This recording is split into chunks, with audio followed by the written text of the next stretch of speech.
Life is a journey of transformation. Transformation means changing from one thing to another, and most of the time, we want to change into something better, something more useful, something more valuable.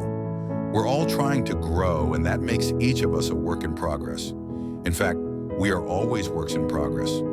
In Jeremiah 18, God gives us a beautiful reminder. Like clay in the hand of the potter, so are you in my hand.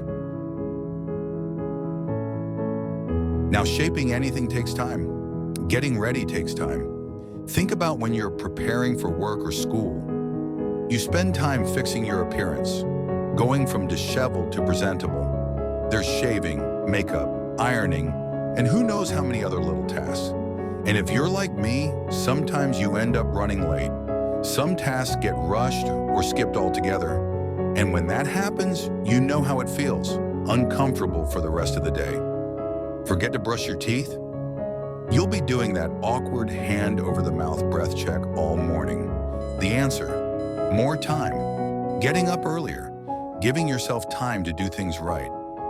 It's like the saying goes, anything worth having is worth waiting for. The best things take dedication, patience, and hard work. But here's the good news. God is already hard at work on us. He handles the dedication and hard work. All he asks from us is patience. Think about the potter again. Sometimes the clay has to be reshaped, pressed, or even broken before it can become something more beautiful. And that can feel uncomfortable. But growth happens through trials, and trials are rarely easy. If we stay on that wheel, even when it feels dizzying and blurry, we'll come out as something beautiful for God's glory. Every time. The process is long, though, usually a lot longer than we'd like. But remember, anything worth having is worth waiting for. In Romans 12:12, Paul tells us, rejoice in hope, be patient in tribulation, be constant in prayer. In other words, our patience depends on our attitude in prayer life. While God works on us, our job is to stay joyful and full of hope. Think of your attitude like a flat tire. If you've ever had one, you know how it slows you down, ruins your car, and frustrates everyone on the road. Unless you change that tire or change your attitude, you won't get anywhere, and you'll make the day harder for yourself and for everyone around you. So be mindful of your attitude and stay in prayer no matter how you feel. Pray, smile, and wait, even if you don't feel like it. Just smile and pray. Just like clay doesn't understand the potter's intentions, we don't always see what God is doing in our lives, but we can trust that He's creating something beautiful in His perfect time. Let me ask you, have you ever had God come through for you in a situation where you couldn't see the solution? Whether it was a small thing, like praying to find your keys, or something big, like a job situation, or even an illness, I bet you have little moments in your life that show God hears you, and He does answer. I think sometimes He answers small prayers, not just to show He cares about the little details in our lives, but also to remind us that He's faithful. Maybe He hopes that showing us His faithfulness will help us be more patient. Help us stay on that spinning wheel a little longer, trusting that some things just take more time.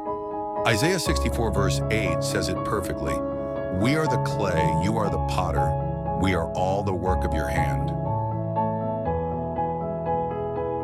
Life doesn't always make sense. So when you find yourself in a rough place, remember that God has been faithful before, and He never changes. God is still working. The potter is still working. Even the cracks in our lives serve a purpose. It reminds me of those street artists who create art by using whatever is already there. Cracks and pipes on a wall become part of the mural, or plants growing through sidewalk cracks get worked into a chalk masterpiece. But it takes time.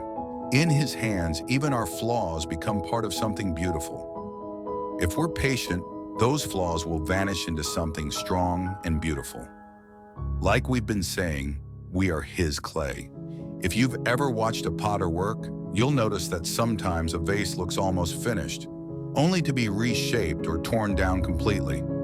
That's because the potter carefully feels the clay as it spins, finding small imperfections that need to be worked out.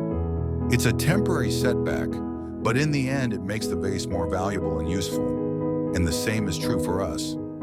So let's embrace this journey and enjoy the touch of our Maker. Instead of focusing on how many times He has to reshape us or how long it's taking, let's enjoy the fact that He's spending time with us, close to us, working on the details of our lives, even when it hurts for a little while. I am confident of this, that He who began a good work in you will carry it on to completion until the day of Christ Jesus. Stay on the wheel. He's making something beautiful. We hope you enjoyed our devotional and that it will bring you peace today. From Crown, Nails, and Glory, have a blessed day.